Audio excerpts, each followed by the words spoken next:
Hi all, ಎಲ್ಲರೂ ಹೇಗಿದ್ದೀರಾ? ಎಲ್ಲರೂ ಹ್ಯಾಪಿಯಾಗಿ ಹೆಲ್ದಿಯಾಗಿ ಇದ್ದೀರಾ ಅಂತ ಅಂದ್ಕೋತೀನಿ. ನಾನು ಹಾಕ್ತಾಯಿರೋ ರೆಸಿಪಿ ವೀಡಿಯೋಸು ಎಲ್ಲರಿಗೂ ಇಷ್ಟ ಆಗ್ತಿದೆ ಅಂತ ಅಂದ್ಕೋತೀನಿ. ಮತ್ತು ಎಲ್ಲರೂ ಟ್ರೈ ಮಾಡ್ತಾಯಿದ್ದೀರಾ? ಒಂದು ಸತಿ ಟ್ರೈ ಮಾಡಿ ನೋಡಿ. ಆ್ಯಕ್ಚುಲಿ ಮಾಡ್ಕೋತಿರ್ತೀವಿ.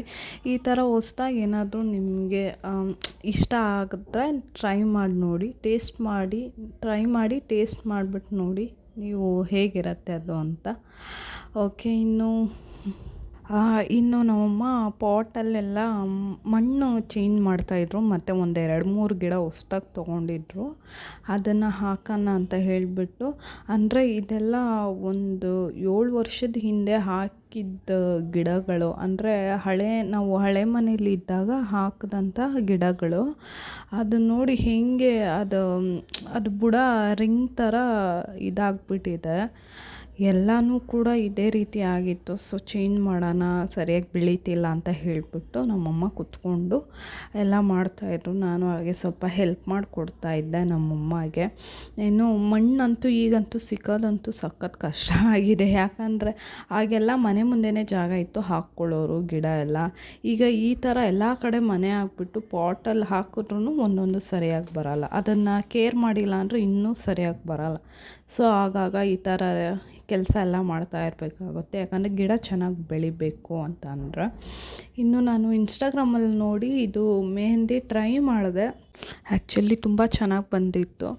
ಸರಿ, ಹಾಗೆ ವಿಡಿಯೋ ಮಾಡ್ಕೊಂಡು ನೋಡೋಣ ಹೇಗೆ ಕಾಣಿಸುತ್ತೆ ಅಂತ ನೋಡ್ತಾ ಇದ್ದೆ. ತುಂಬ ಚೆನ್ನಾಗೇ ಬಂದಿತ್ತು. ಎಲ್ಲ ಮಾಡಿ ಎತ್ತಿಡ್ತಾಯಿದ್ರು ಚಿಕ್ಕ ಗಿಡ. ಮತ್ತು ಇನ್ನೊಂದು ಹೇಳಬೇಕಂದ್ರೆ ಬಾಸುಮತಿ ಪ್ಲ್ಯಾಂಟ್ ಅಂತ ನಾನು ಒಂದು ವಿಡಿಯೋದಲ್ಲಿ ಹೇಳಿದ್ನಲ್ವ, ಅದು ಪಾಟಲ್ಲಿ ಹಾಕಿದ್ದಿತ್ತು. ಬರಲ್ಲ ಅಂದ್ಕೊಂಡು ಹಾಕಿದ್ದಿತ್ತು, ಬಟ್ ತುಂಬ ಚೆನ್ನಾಗಿ ಅದು ಬಂದಿದೆ. ನಾನು ಆಗಲೇ ಮೆಹಂದಿ ತೋರಿಸಿದ್ನಲ್ವ, ಅದೇ ಅದು ಬಾಸುಮತಿ ಪ್ಲ್ಯಾಂಟು.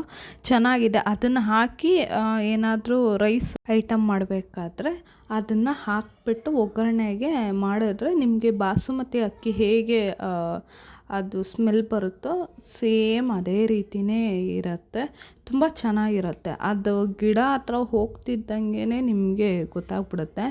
ಇನ್ನು ನಾನು ಮೊನ್ನೆ ಶಾರ್ಟ್ ವಿಡಿಯೋದಲ್ಲಿ ಗೀ ರೈಸು ಮತ್ತು ವೆಜಿಟೇಬಲ್ ಗ್ರೇವಿ ಥರ ನಾನು ತೋರಿಸಿದ್ನಲ್ವ. ಸೊ ಗೀ ರೈಸು ನೋಡ್ಕೊಂಡಿದ್ದೀರಾ ಶಾರ್ಟ್ ವಿಡಿಯೋದಲ್ಲಿ.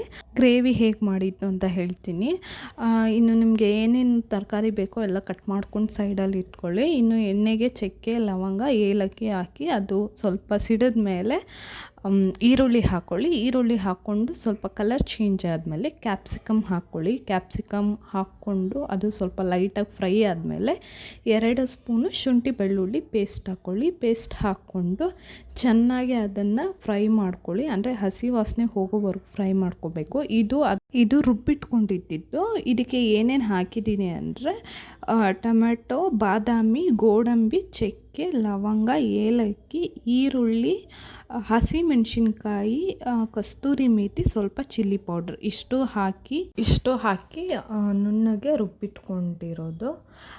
ಇದನ್ನು ಕುಕ್ಕರ್ಗೆ ಹಾಕಿ ಚೆನ್ನಾಗಿ ಅದು ಹಸಿ ವಾಸನೆ ಹೋಗೋವರೆಗೂ ಫ್ರೈ ಮಾಡಿಬಿಟ್ಟು ಒಂದು 5 ನಿಮಿಷ ಮುಚ್ಚಿಟ್ಬಿಡಿ. ಮುಚ್ಚಿಟ್ಟಾದಮೇಲೆ ತಿರ್ಗಾ ಚಿಲ್ಲಿ ಪೌಡರ್, ಧನಿಯಾ ಪೌಡರ್, ಸ್ವಲ್ಪ ಅರಿಶಿನ, ಸ್ವಲ್ಪ ಪೆಪ್ಪರ್ ಪೌಡ್ರು ಇಷ್ಟು ಹಾಕ್ಕೊಂಡು ಅದನ್ನು ಕೂಡ ಚೆನ್ನಾಗಿ ಫ್ರೈ ಮಾಡ್ಕೋಬೇಕು ಹಸಿ ವಾಸನೆ ಮತ್ತು ಹೋಗೋವರೆಗೂ ನೀಟಾಗಿ. ಅದಾದಮೇಲೆ ನಾವು ಯಾವ್ಯಾವುದು ತರಕಾರಿ ಕಟ್ ಮಾಡಿ ಇಟ್ಕೊಂಡಿರ್ತೀವಲ್ವ ಅದನ್ನು ಇದಕ್ಕೆ ಸೇರಿಸ್ಕೊಂಡು ಮತ್ತು ಇದಕ್ಕೆ ಕಡಲೆಕಾಳು ಬೇಯಿಸಿ ಇಟ್ಕೊಂಡಿದ್ದೀವಿ. ಆದರೆ ಇದು ಬೇಕಾದ್ರೆ ಹಾಕ್ಕೊಳ್ಳಿ, ಇಲ್ಲಾಂದರೆ ಹಾಗೆ ಮಾಡ್ಕೊಬೋದು. ಇದನ್ನು ಕೂಡ ನಾವು ಇದರಲ್ಲೇ ಆ್ಯಡ್ ಮಾಡ್ತಾಯಿದ್ದೀವಿ ಯಾಕಂದರೆ ಚೆನ್ನಾಗಿರುತ್ತೆ.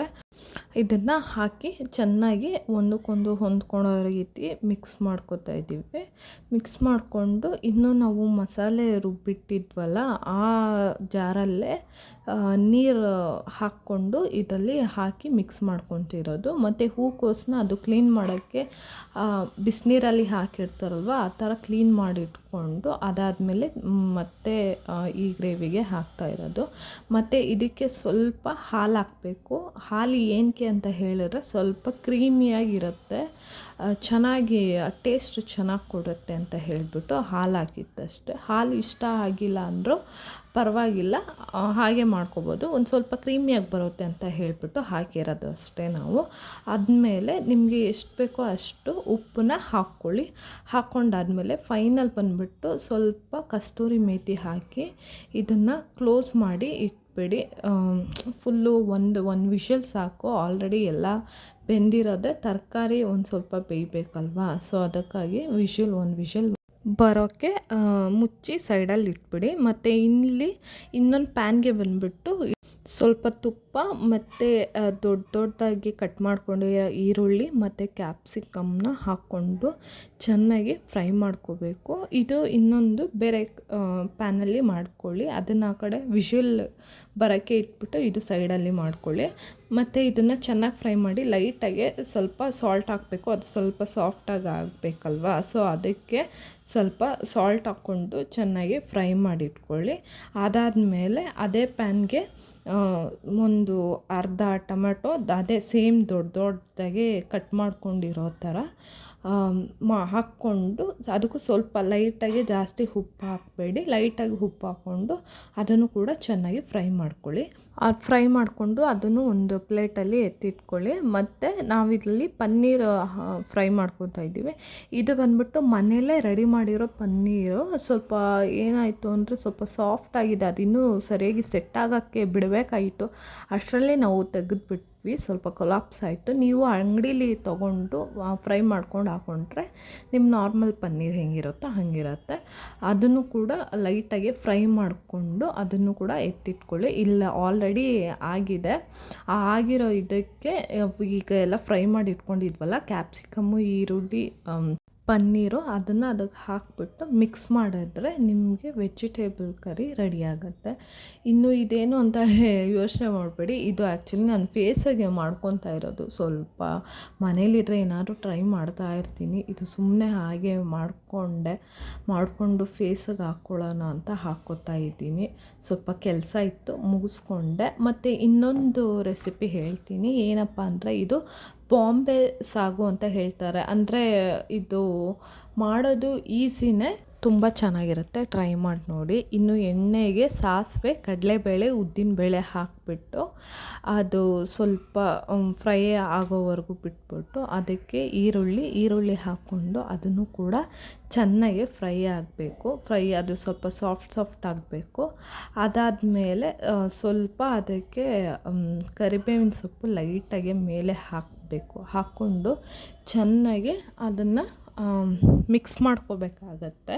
ಮಿಕ್ಸ್ ಮಾಡಿಕೊಂಡು ಅದಾದಮೇಲೆ ಹಸಿಮೆಣ್ಸಿನ್ಕಾಯಿ ಹಾಕ್ಕೊಳ್ಳಿ. ನಿಮ್ಗೆ ಎಷ್ಟು ಬೇಕೋ ಅಷ್ಟು ಖಾರಕ್ಕೆ ನೀವು ಹಾಕ್ಕೊಳ್ಳಿ. ನಾವು ಇಲ್ಲಿ ಒಂದು 4 ಹಾಕಿದ್ದೀವಿ, ನಮಗೆ ಸಾಕು. ನಿಮಗೆ ಅಂದರೆ ನಾವು ಖಾರ ಕಮ್ಮಿ ತಿನ್ನೋದ್ರಿಂದ 4 ಹಾಕಿದ್ದೀವಿ. ನಿಮ್ಗೆ ಎಷ್ಟು ಬೇಕೋ ಅಷ್ಟು ಹಾಕ್ಕೊಳ್ಳಿ.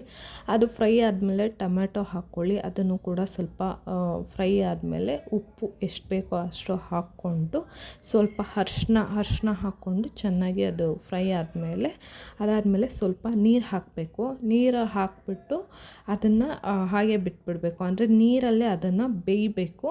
ಮತ್ತು ಇಲ್ಲಿ ಆಲೂಗಡ್ಡೆ ಬೇಯಿಸ್ಬಿಟ್ಟು ಸಿಪ್ಪೆ ತಕ್ಕೊಂಡು ಇಟ್ಕೊಂಡಿರೋದು. ಇದಕ್ಕೆ ಮೇಯ್ನ್ ಅಂದರೆ ಕಡಲೆ ಹಿಟ್ಟಿಗೆ ಸ್ವಲ್ಪ ನೀರು ಹಾಕ್ಕೊಂಡು ಚೆನ್ನಾಗಿ ಅದನ್ನು ಮಿಕ್ಸ್ ಮಾಡ್ಕೋಬೇಕು. ಪೇಸ್ಟ್ ಥರ ಆಗಬೇಕು. ಪೇಸ್ಟ್ ಅಂದರೆ ಫುಲ್ ಪೇಸ್ಟ್ ಥರ ಅಲ್ಲ, ಸ್ವಲ್ಪ ನೀರು ಥರನೇ ಇರಬೇಕು. ಆ ಥರ ಕಲಸಿ ಇಟ್ಕೊಳ್ಳಿ. ಅದು ಚೆನ್ನಾಗಿ ಬೆಂದಾದಮೇಲೆ ಅದಕ್ಕೆ ಆಲೂಗಡ್ಡೆ ನಾವು ಬೇಯಿಸಿ ಇಟ್ಕೊಂಡಿದ್ದೀವಲ್ವ, ಅದನ್ನು ಆಲೂಗಡ್ಡೆನ ಹಾಕ್ಕೊಂಡು ಚೆನ್ನಾಗಿ ಅದು ಪೂರ್ತಿಯಾಗಿ ಮಿಕ್ಸ್ ಆಗಬೇಕು ಅಂತ ಗಂಟ ಸ್ವಲ್ಪ ಲೈಟಾಗಿ ಅದನ್ನು ಸ್ವಲ್ಪ 1-2 ನಿಮಿಷ ಕುದಿಯಕ್ಕೆ ಬಿಡಿ. ಕುದ್ದಾದಮೇಲೆ ನಾವು ಆಗಲೇ ಕಡಲೆ ಹಿಟ್ಟನ್ನ ಮಿಕ್ಸ್ ಮಾಡಿ ಇಟ್ಕೊಂಡಿದ್ವಲ್ಲ, ಅದನ್ನು ಇದಕ್ಕೆ ಬಿಡಬೇಕು. ಕಾರ್ನ್ಫ್ಲೋರ್ ಥರ ಅದು ಹಾಕಿದ ತಕ್ಷಣ ಹೇಗೆ ಗಟ್ಟಿಯಾಗುತ್ತೋ ಇದು ಕೂಡ ಸೇಮ್ ಹಾಗೆ ಹಾಕಿದ ತಕ್ಷಣ ಇದೂ ಕೂಡ ಗಟ್ಟಿ ಆಗುತ್ತೆ.